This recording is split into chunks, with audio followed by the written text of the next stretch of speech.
To your simple recipe to bake a chicken for your salad toppings. This is for 1.5 week almost. So let's go ahead and start it.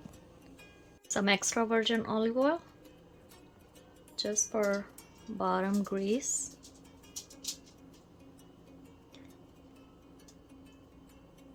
So I just have cut open all the chicken breast and put the small cuts so my seasoning could nicely blend with the chicken. And I'm simply just going to use a salt and pepper.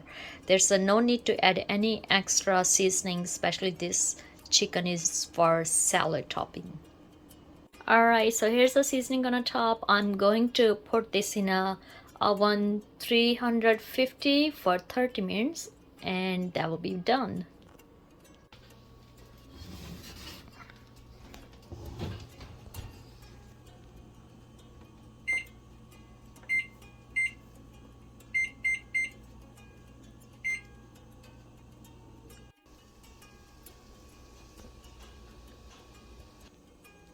So our chicken is done. It's out from oven. I will wait till it's cooled down. Then I will cut them in slices and store it to use later.